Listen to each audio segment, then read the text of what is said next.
Okay, we're recording. Great. Hey, welcome to our presentation, Thrive in the Sandwich Generation. We are so glad you're here. We're recording this event, but just for the content portion of today's program. And then we will stop the recording at the Q&A because we'd like Q&A to be confidential. So we're going to go ahead and just get started, all right? So today I am really happy to share the Zoom stage here with two amazing colleagues, Allie Goff, who is a estate planning attorney, and she is the founder and owner of Goff Legal, and Melissa Paddock, who is a certified financial planner, and she is the owner of Paddock Financial Planning. My name's Christy Bryne Yates, and I am a coach for caregivers. I also have written a book called Building a Legacy of Love, Thriving in the Sandwich Generation, and I offer coaching. So I'm going to go ahead and get started. Today we have a pretty packed agenda.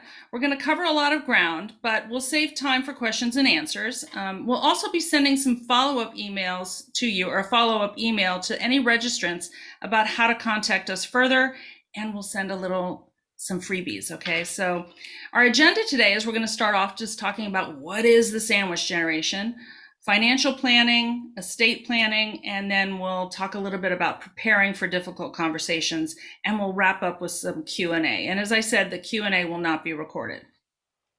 So what is the sandwich generation? This is a term that was coined back in the 1980s by a social worker who'd been working with younger women between like 30 and 50, who were struggling with caring for their kids and then now caring for aging parents. And the term just kind of stuck. So it's not my term, it's a term that's been in the vernacular for a while here. But there are a lot of combinations of what the sandwich generation could be.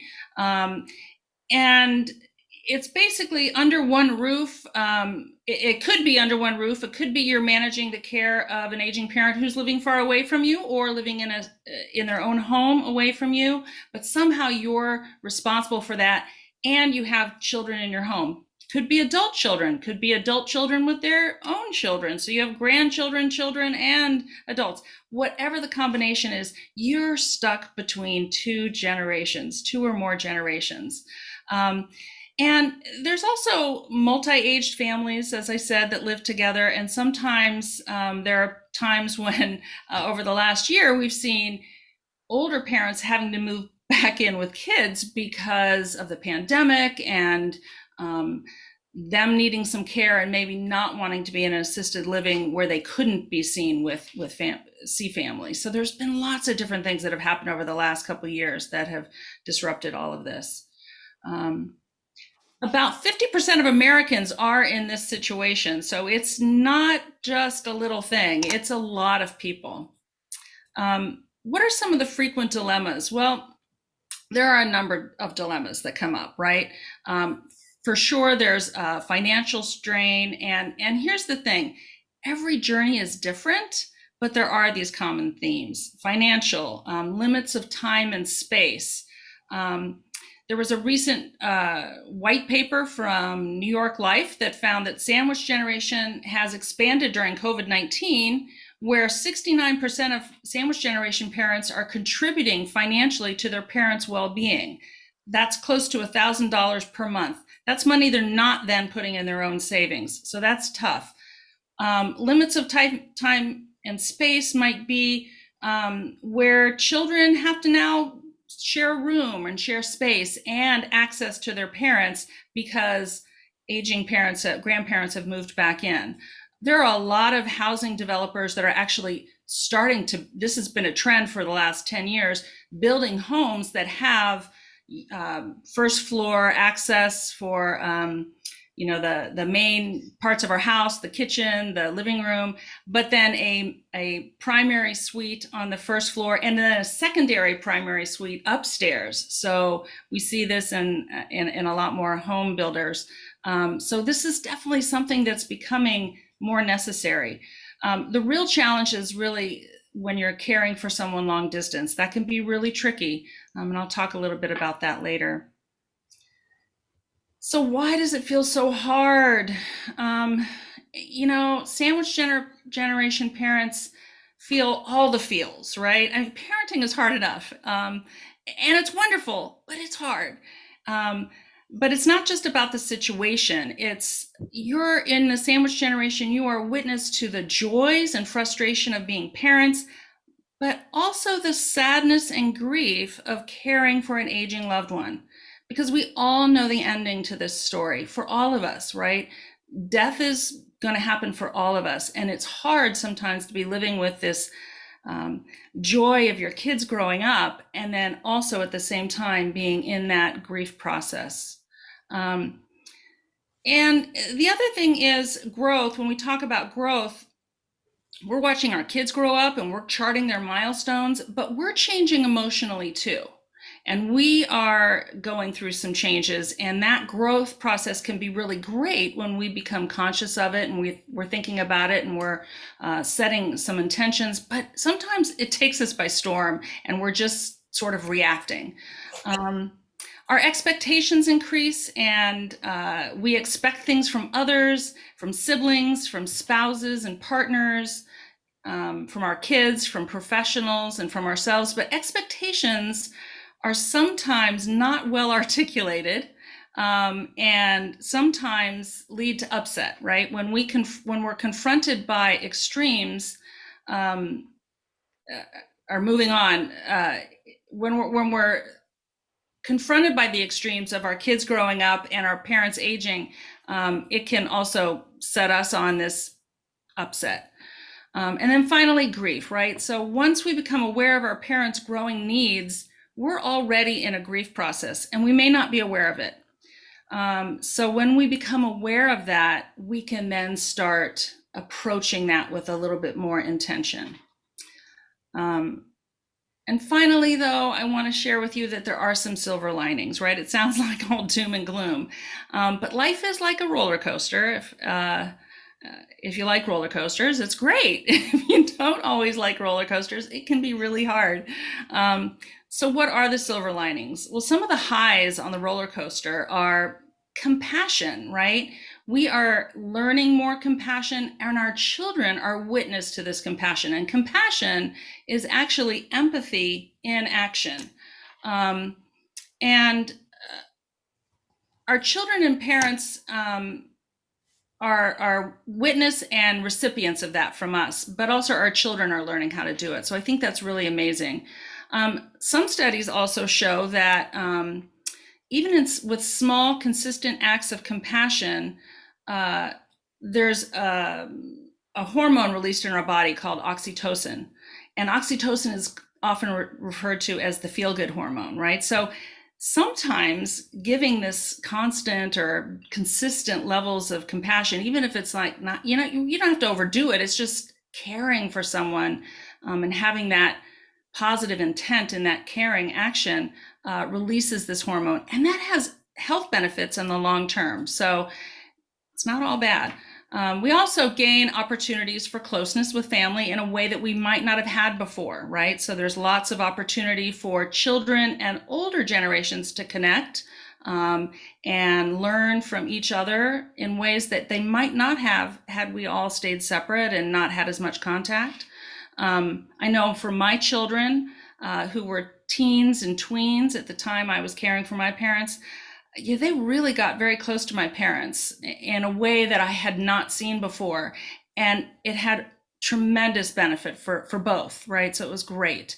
We also learn a lot of new skills, right? We learn as the primary caregiver, as a parent, we learn how to juggle things. Well, now I often think of it as I've been juggling and now someone throws a chainsaw in the middle of the balls that I'm throwing around. Well, we learn how to adapt to that, right? We might have a few ups and downs, right? It might hurt now and then, but we learn new skills that we can use in other places in our lives. We also have opportunities for healing. If we come from a family where there's been some upset or some harm or some difficult times, we also then have this opportunity to sort of address that if we take the time to do so. So those are some silver linings, and I wanted to share those with you as well. I'm going to turn this over to Melissa now and let her tell you a little bit more about financial planning? Thank you, Christy, so much. So again, I'm Melissa Paddock. I'm the owner of Paddock Financial Planning and a certified financial planner. I will start off by saying my recent situation has really been reflective of the sandwich generation. Just after Christmas, my husband had a heart attack. He's 43. And we also have 15-year-old kids. And his care was being done at the VA center in Palo Alto, California, and I live in Monterey. So these things can happen to anyone at any time, and really setting yourself up for success by coming today and hearing about it is a wonderful first step in getting started. So financial planning, that can seem really abstract to people who don't really know what it is. So let's talk about that. Financial planning is aligning your money and your investments with your overall financial needs and goals. Often when I meet with people for the first time, I ask them, what's the purpose for your investments? And if the answer is, well, to make money, then that person probably hasn't really engaged in financial planning or thought about their overall goals for that money. Frequently, that can result in an anxiety about investing, especially in volatile markets. If your only goal for your money is to make it when the market is down and you're not making it, it can be really painful and you can make really bad investment decisions. So some examples of financial goals could be buying a house, maybe buying a vacation home, funding a child's college education, or the big one that we all have to plan for, retirement. So having a financial plan defines your personal goals and also maps out a strategy to reach them by utilizing investments over time. Another very important part of financial planning is assessing and managing risk that can disrupt your overall plan. Some risks you can transfer by using financial tools like life insurance or disability insurance, long-term care insurance, in the event of a loved one's death or disability. Other risks like family health issues can't be transferred, but it's helpful to be aware of them and have a plan around them. So for example, if someone in your life has dementia or Alzheimer's, and that's a recurring theme in your family, having a financial plan and an estate plan in place can really bring you peace of mind. When working through a financial plan, I personally believe that it's important to know what you own, what you own, why you own it, and how it's helping you achieve your financial goals, and reducing your overall risks. The world of investments is really vast, and every product has different costs and benefits, tax implications, risks. So it doesn't mean you need to become an expert, but you should kind of have an idea of what you got going on. So now that you know a little bit more about what financial planning is, let's talk about what it means for you. When it comes to financial planning, I really like to be like the flight attendant and say, put your mask on first. Financial concepts can be really confusing and overwhelming if your first experience with them is navigating your parents' estate when they pass. If you create a financial plan for yourself first, then you will have more knowledge and more confidence in speaking with other family members about their situations and also handling their situation when they do pass. So financial planning starts with figuring out where you are now and what you need to reach your goals. You really need to be brutally honest with yourself about your current situation because that's the foundation for everything else. Consider your retirement needs, college funding, home expenses. You will need to replace that roof in 20-some years. You will need to paint the house. These are really costly parts of a financial plan, and you need to have it already in place. Make a list, or if you're like me, a spreadsheet. I love me some spreadsheets. And that can be really helpful in tracking your data over time. Also, when you're working through your financial plan, have a conversation about who might need financial support from you. Will your parents need to move in with your family? Do you have a special needs child that will always need your financial support, whether you're here or not? Do you have a sibling that relies on you for financial help or maybe struggles with that? The more honest that you are, the more prepared you can be when those times come that you need to help financially. The other big thing is you really want to think about what aging looks like for you and have a plan for it. Do you want to sell your family home and move to a retirement community? Maybe you want to age in place, and so then you need to plan for that in your home so home care can come to you. Or maybe do you want to move in with your kids so that you can take care of the grandkids and be very present in the family unit? There are really a lot of options, and each option comes with a different set of financial needs.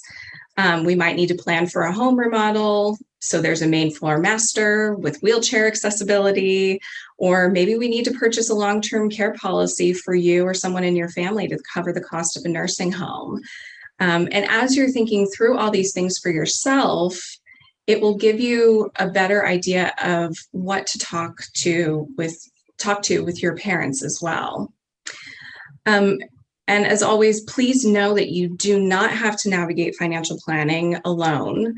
It can really be overwhelming to tackle it by yourself. So seek the guidance of a financial planning professional to support you in getting that all organized. So now that you've got your financial plan done, let's turn to your parents. You can start by creating a financial profile for your parents or help them do it. This is something you could do alongside working through your financial plan. You want to know what financial resources they have, where they're being held, what their expenses are, any debts they still owe, everything. If you tracked it as a budget item for yourself, then you want to ask them about it too. And as you're putting that profile together, a tip that I have is to take a look at consolidating or simplifying assets. To tell you a little story, a recent client of mine came to me after her mother passed. She had really always thought her mother to be very frugal and was so surprised that there was any inheritance there for her and her brothers. They were all, of course, very grateful for what their mother had left for them, but retrieving that money became a pretty big headache. Their mom had 2 separate 401ks with 2 different financial institutions and 2 separate IRAs, also with 2 separate financial institutions. So for my client, that was 4 different sets of paperwork. It was 4 RMDs that had to be taken and many follow-up calls and lots of hours spent on hold trying to get a hold of people.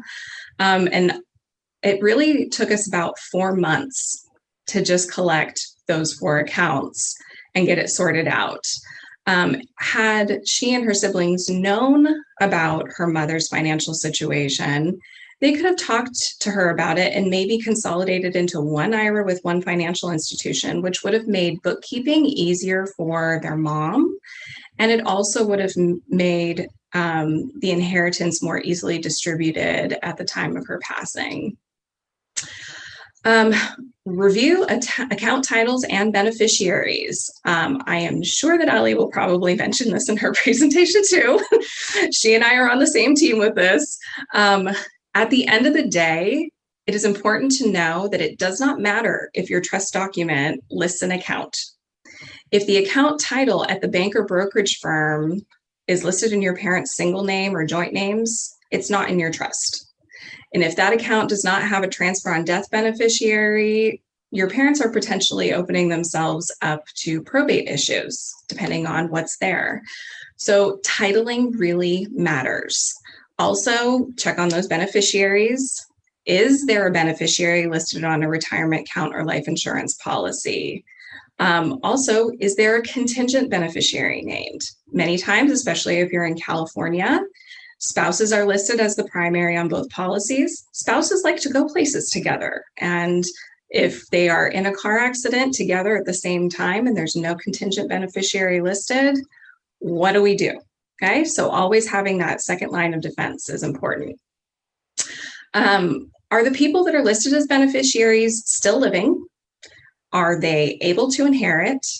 And also, do your parents still want them to have that money? The truth is, things change over time, situations change over time, and who they listed 20 years ago might not be still the same person that they want to inherit that money now. Going back to something we talked about when we're talking about financial planning for you, talk to your parents about what aging looks like to them. It can be a really difficult conversation to have, and Christy will address this later on. But since you've already thought about what you might want, you're knowledgeable about the options for them too. So when it comes to their financial plan, it is vital to know if their assets will support their vision for aging. Currently, the average cost of a private room in a nursing home is over $100,000 per year. In California, it definitely exceeds that. I have had clients that had to spend $10,000 a month on nursing home care. And what most people don't realize is that health insurance and Medicare do not cover long-term care costs. So $100,000 per year times 3 to 5 years in a facility can be really devastating to a family that doesn't have a financial plan. If you talk through these things now, you can be aware of what obligations you will need to make to support their vision down the road. So this might mean making adjustments to your financial plan to help them accomplish their goals. That could be helping them fund or navigate a remodel, or maybe purchasing a long-term care policy for them if they are still eligible. But what's really important is to keep your financial goals at the top of mind. Funding your retirement, funding college for your kids is still really important, and you should not sacrifice your financial well-being for theirs. You can always work with a professional to help find creative solutions. There are a lot of solutions out there, so you don't have to go it alone. All right, and last but not least, we cannot forget about the kids. So one of the top complaints that I get from my younger clientele is, my parents never taught me about money. So it's important to talk to your kids about money. It's important to teach them about money. So a simple tip that I have for you is to give them an allowance on a set day every week, like it's a paycheck. They don't get to have it early. They have to get it on the day that they get it, and teach them to save 10%. They can pick a goal and save for that goal. It can be whatever they want, and watch the money accumulate. This will help teach them patience and diligence, and also some good financial habits that will stick with them for a long time. And as you're navigating life in the sandwich generation, if you're going through it now, it's okay to be honest with your kids about your financial position, especially if it's becoming more restrictive. It doesn't need to be doom and gloom, and you don't need to give them all the nitty-gritty details. They probably don't understand it anyway, but you can explain to them that you're tightening up the budget to make sure the family all stays financially secure. And I think you'll really be surprised at how understanding kids can be. I know they want the Xbox for Christmas or the computer or whatever the latest technology gadget is, but they can survive without it. I promise. If you are like me and you have kids that are in high school and planning for college, my son is 15, freshman in Pacific Grove, you really want to discuss what resources you have or do not have to support them, and really encourage realistic expectations about college. For example, my son knows that he has a college account. We talk about it every month or every other month or so. He knows how much is in it. And I think it's important for him to understand and see how that's growing and how it will support him. But I also want to point out, remember that if your child goes to a junior college and graduates from UCLA, their diploma and their resume will still say that they graduated from UCLA and they saved money along the way. And that is really smart financial planning. So I've said this before, don't sacrifice your financial well-being to get them into their Ivy League dream school if it isn't within their means. There are other ways, okay? Finally, those boomerang kids, as we call them. So this is a group, as Christy mentioned earlier, that has drastically increased in the last couple of years, especially during the pandemic. These are children that are returning home either during college these days, seems to be happening because of COVID, or they've graduated from college and they've come back home. Set expectations for them to contribute to the household. They can do chores. They can help with caregiving of elderly parents or younger siblings, and they can contribute financially too. Set those boundaries early. And I know it's hard. I know they're your babies, but they are adults now and they can contribute to the household too. So that is it for my financial planning presentation for the moment. So I hope that gives you a good overview of how it can support you and your family. I am now going to pass the torch over to Allie Goff, our brilliant estate attorney. Thank you. Yay. Hello, I'm Allie. I'm also doing tech today, so apologies if you didn't like any of the tech. Anywho, I'm excited to chat with you guys about estate planning. As Melissa and Christy both mentioned, that is what we do here at Goff Legal. We do estate planning, we do trust administrations, probates, and conservatorships when we have to. So really what I'd like to do first is, for anyone who is not super familiar, just go through some of the components of an estate plan. This will apply to you, this will apply to your kids, this will apply, separate kids, we'll go over that, and to your parents. So when any one of us say, I need to get my estate plan done, unfortunately, it's not just like a document. It is usually a big combination binder of documents and various components that all make up what we call a comprehensive estate plan. So any attorney who's going to be reviewing your documents is going to look for most of these things. And if they don't exist, we will likely recommend that you get those put in place because every document serves a different purpose. And this is more specific to California than any other state because that is where I'm licensed. As a reminder, nothing here is legal advice. It's all just information. And if you do have questions, legal questions, you can DM private chat me here and I can ask them secretly later, or you can schedule a consultation. I recommend nobody actually disclose any private information, financial, medical, or legal in any way during our presentation. So, components of an estate plan. Will and trust. In California, we are trust-based planners, usually because one, the California probate process is awful, expensive, and time-consuming, and two, it is public.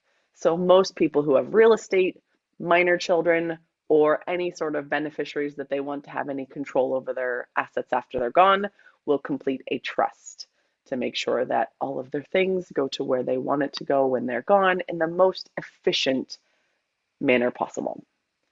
Next, I always include a schedule of assets and beneficiaries, actually as a separate document. If you have a trust, you'll probably have a Schedule A that says, here's my trust property. But I want to make sure that everyone understands sometimes the stuff that's not in the trust is more important or just as important. Everything Melissa went through, life insurance, 401ks, 403bs, IRAs, anything with a beneficiary will pass to that beneficiary on the account owner's passing, as long as there is a beneficiary listed. And so if you're the person who's going, well, I did my trust and I listed my trust assets, great. You should list your non-trust assets also. What things do you have? Get a cool spreadsheet from Melissa and write down everything that has a beneficiary or an owner or a death benefit on there. Power of attorney. Must have one in California. That deals with finances if you're incapacitated or unable or unwilling to manage your own finances. So if you have a trust, you still need a power of attorney. The trust only covers what's in the trust, and the power of attorney covers the rest of it. Healthcare directive, if you are alive, you need one of these, period. I don't care how old you are. Everybody needs a healthcare directive. Get one. And nice component, the HIPAA release, which allows access to medical information without decision-making authority. So if you want someone to have access to your medical information but not make decisions for you, you will also have a HIPAA release. If you have talked to a doctor, you will have a POLST, which is physicians ordered. We're doctors, but we're not those kind of doctors. So lawyers will not prepare POLSTs. They're the bright pink, neon pink things. your doctor will help you with in deciding whether you want to be resuscitated or not. And then there's a whole host of other questions they ask you. And then finally, sometimes contained in the healthcare directive, sometimes in a separate document, is your funeral and your disposition wishes. It is incredibly important. And I can do a 2-hour presentation all on why that's important. But I want to leave you with, it's really important to make sure that your wishes are documented. The last thing you want is for your family to guess what you want to have happen when you're gone.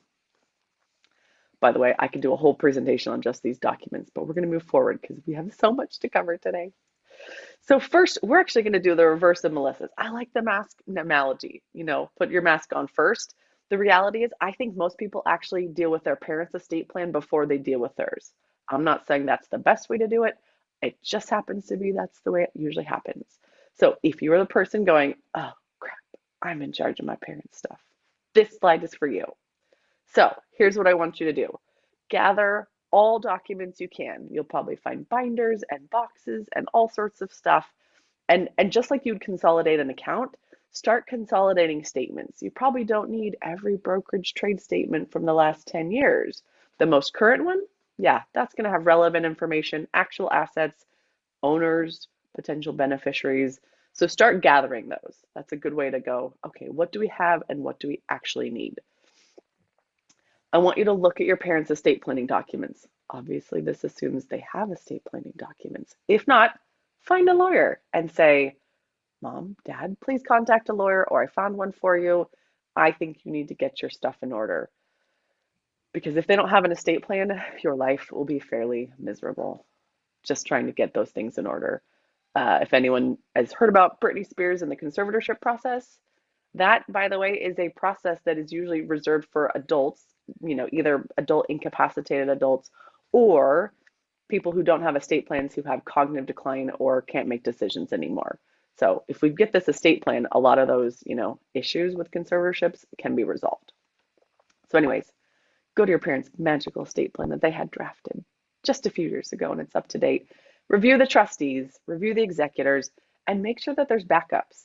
1 kid is not great. 3 kids, hey, you've got a better success ratio of that plan really working.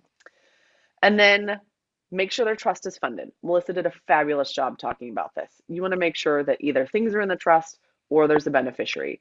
And if you're not sure, talk to an attorney who can tell you what are the implications of putting that asset into trust versus not in trust. And then if things are not in trust, it'll need to have a beneficiary because probate risk, I need like a flag, probate risk. I could wave that all over the place. Okay, digital assets. I don't know how old your parents are. Some of them will not have any digital assets, so this is not an issue. Some of them, like mine, have all the digital assets and passwords.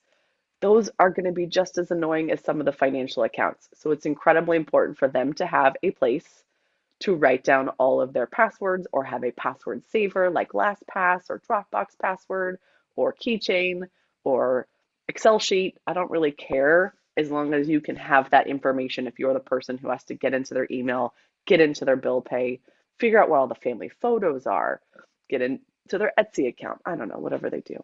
There's all sorts of options. Okay.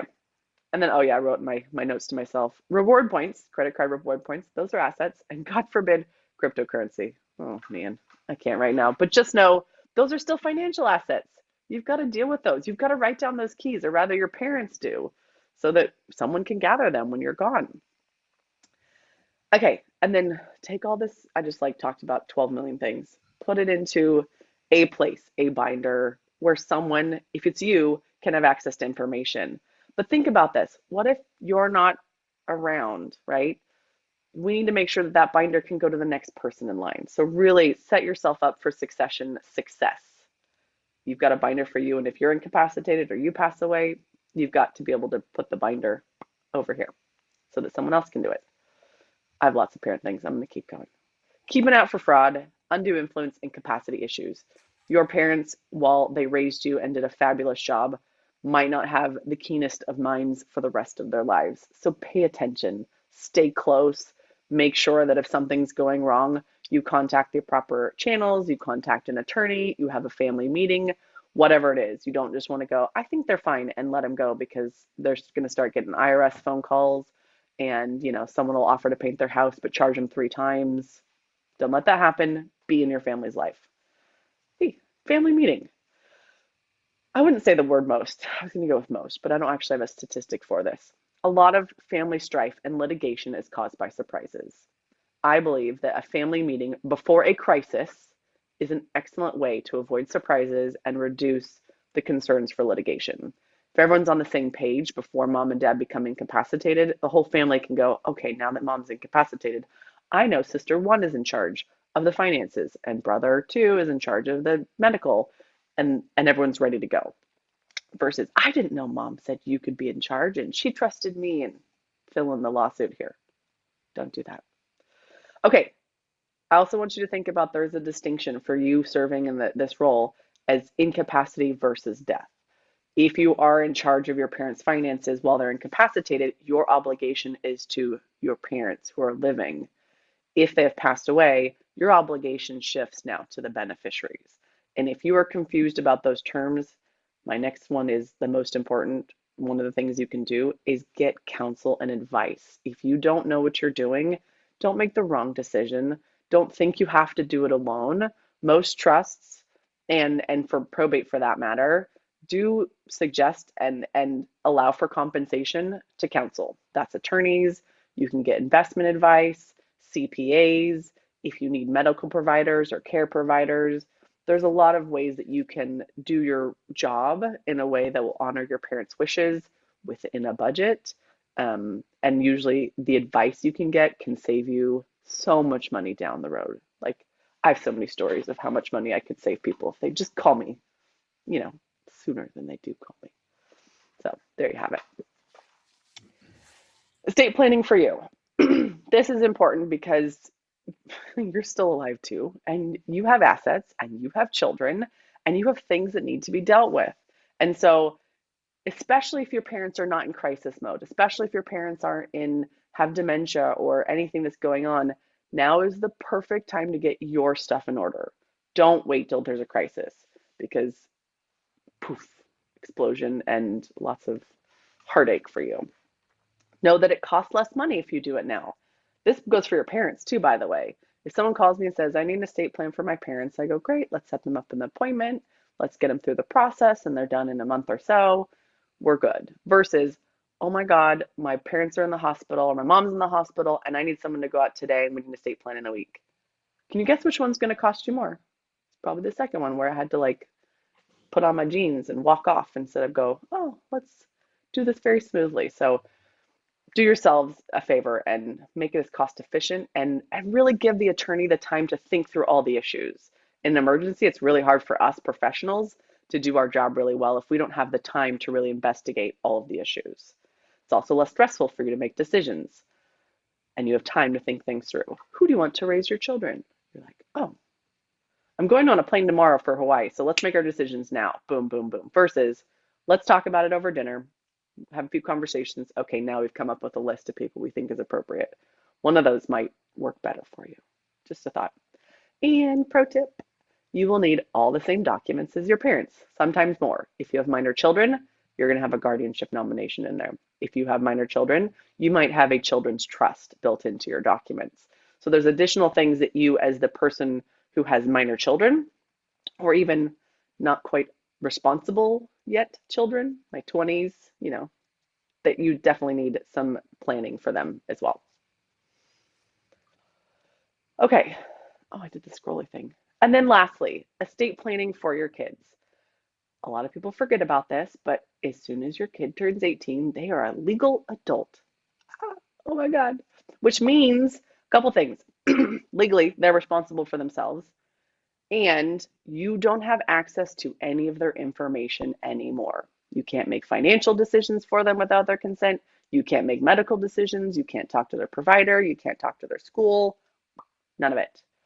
So if you'd like to remedy that situation, we have a solution. It's called estate planning. See, I have so many solutions. They're usually estate planning because that's what I do for a living. Okay, they need a power of attorney, a healthcare directive, and a HIPAA release. If you work with ours, we also do a will just to make sure that it says where their stuff goes when they're gone.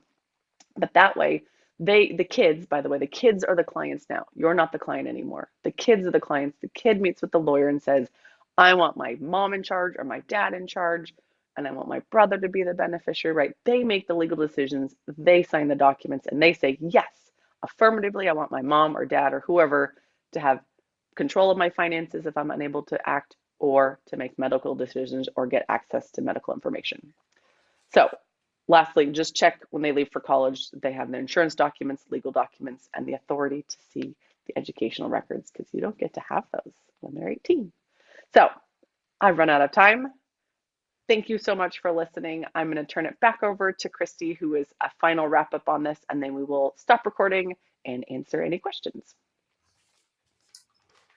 Great. Thank you so much. And, I wanted to tell you, just listening to Melissa and Allie, I want to share with you, my parents had done so many things that were great, right? The reason I titled my book A Legacy of Love is that my parents really taught me how to do this. And it was during the time that my husband and I were providing a lot of their care and managing a lot of their life that we looked at each other and said, oh my gosh, we need a trust. We need to get our things together, because we wanted to be able to provide for our children the same thing that my parents gave us, which is they had things figured out for themselves. I didn't have to wonder where their money was and how it was being handled. I didn't have to wonder about what they wanted at the end of their lives.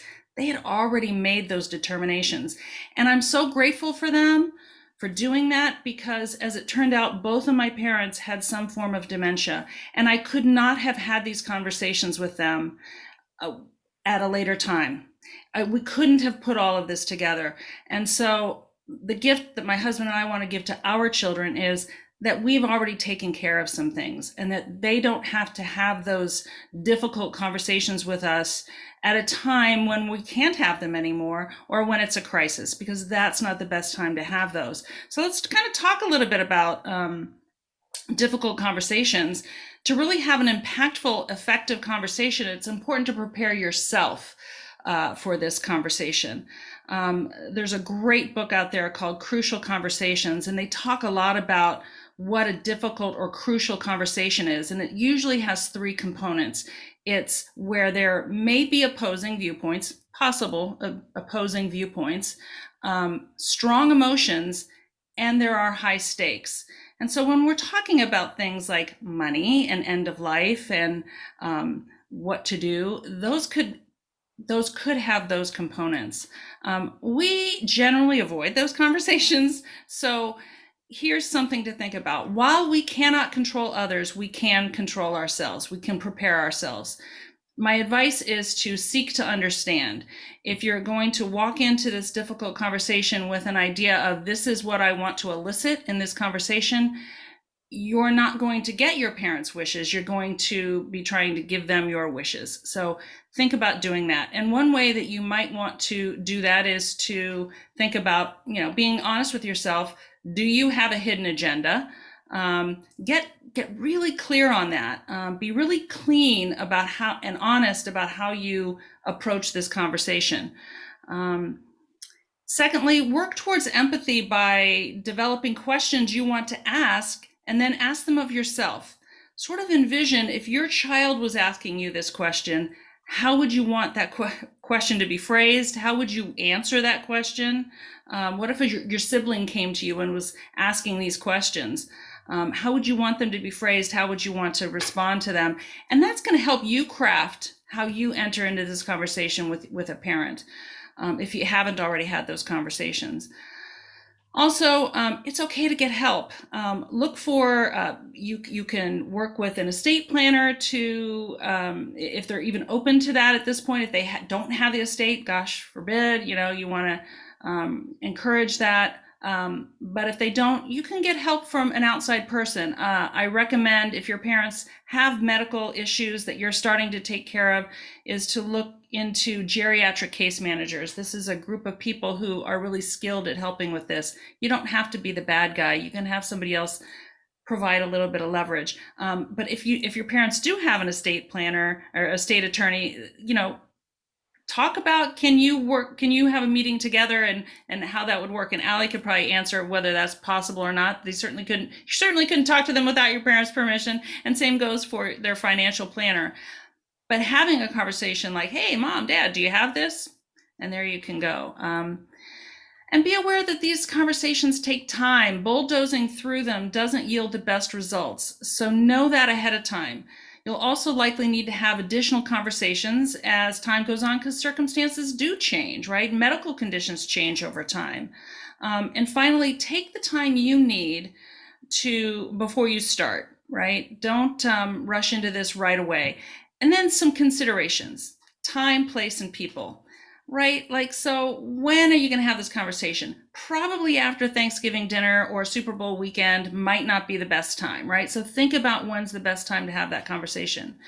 Think about the place. Where's a nice neutral place, right? So that you can have this conversation in a where they feel safe. It might be at their home would be the better place rather than your home. Where are they going to feel most comfortable?